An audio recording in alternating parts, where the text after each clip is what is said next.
Focus करो, तरीका ढूंढो कि भाई मैथ्स अच्छा कैसे होगा, रीजनिंग अच्छा कैसे होगा, इंग्लिश अच्छा कैसे होगा, जीएस अच्छा कैसे होगा। फाइंड वे, फाइंड सॉल्यूशंस, तरीके ढूंढो, लगातार काम करो। और हर चीज का एक ही इलाज है, लगातार प्रहार करना।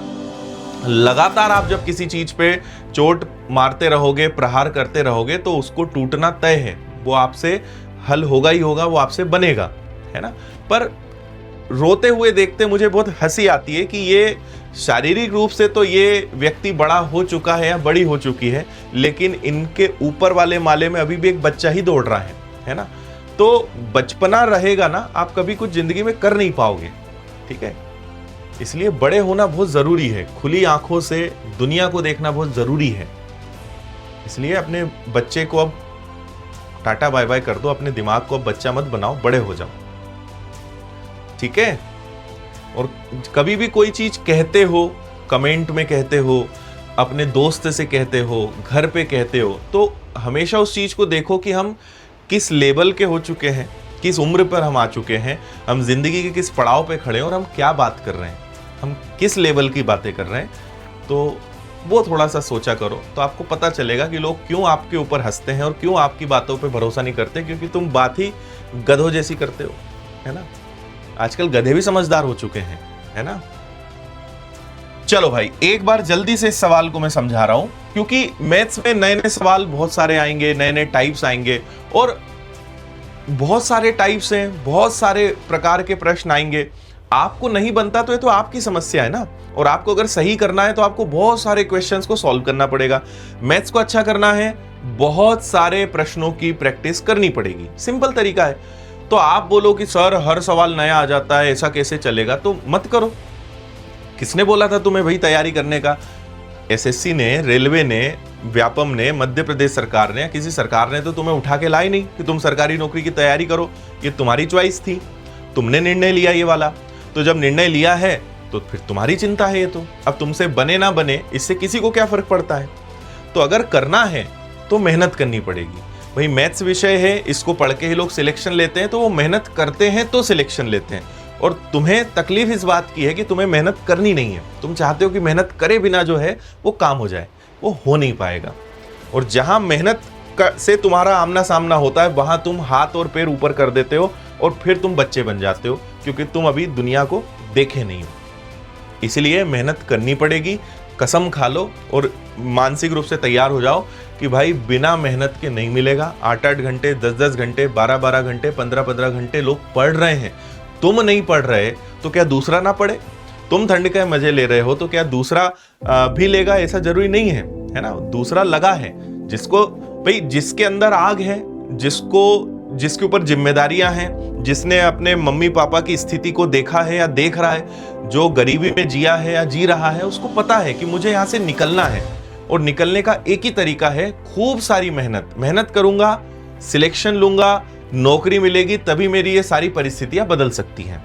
और जिसको उन सब परिस्थितियों का मतलब वो नहीं रहता ना ज्यादा टेंशन, या जिस पर उन चीजों का प्रभाव नहीं पड़ता, वो मस्त बिंदास रहता है।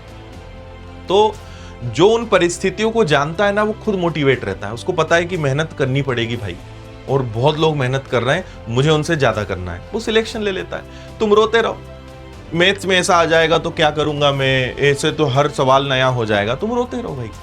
आपकी समस्या में फिर आखिरी बार और बार बार हमेशा कहते रहूंगा, आपकी तकलीफों से किसी को फर्क नहीं पड़ता। आपको नहीं बन रहा, ये आपकी समस्या है ना भाई। उन्हें तो लोग मिल जाएंगे। अगर 1000 वैकेंसी है, 10,000 वैकेंसी है, तो भारत में आज की डेट में 20-30 लाख फॉर्म भरना कॉमन बात है। 20-30 लाख लोगों में से 10,000 लोग ढूंढना कौन सी बड़ी बात है, आराम से मिल जाएंगे। तो पेपर लेने वाले को तो चिंता है ही नहीं, सरकार को तो चिंता है ही नहीं कि हमें अच्छे लोग मिलेंगे कि नहीं मिलेंगे, खूब मिलेंगे, है ना। और 10,000 नहीं, 1 लाख अच्छे बच्चे हैं। आपको सोचना है कि उन 1000 वैकेंसी में और 10,000 वैकेंसी में अपना नंबर आ पाएगा कि नहीं। ये आपकी चिंता है, ना ये सरकार की चिंता है, ना पेपर लेने वालों की चिंता है। This is your problem. तो अपने आप को उस लायक बना लो। हमारा काम है पढ़ाना, हमारा काम है रास्ता दिखाना। चलना तो तुम्हें पड़ेगा। तुम चलोगे, नौकरी तुम्हें मिलेगी। नहीं चलोगे तो जिंदगी तुम्हारी खराब होगी। मेरा या किसी का क्या बिगड़ गया? अब अगर इतनी अकल किसी के अंदर नहीं है कि अगर कोई चीज बताई जा रही है उसके भले के लिए, कि मानेगा तो फायदा उसका है, नहीं मानेगा तो जिंदगी उसकी बर्बाद होगी। जिस गधे में इतनी अकल नहीं है वो क्या कर लेगा जीवन में? कुछ नहीं कर सकता वो, है ना। तो आप लोग सिर्फ अपने आप को, मतलब बोलते हैं ना कि हम अपने भविष्य के निर्माता और भविष्य को बर्बाद करने वाले हम खुद ही होते हैं।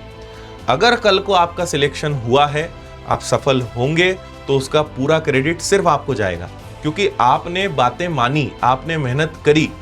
क्रेडिट आपको मिलेगा, सैलरी आपको मिलेगी।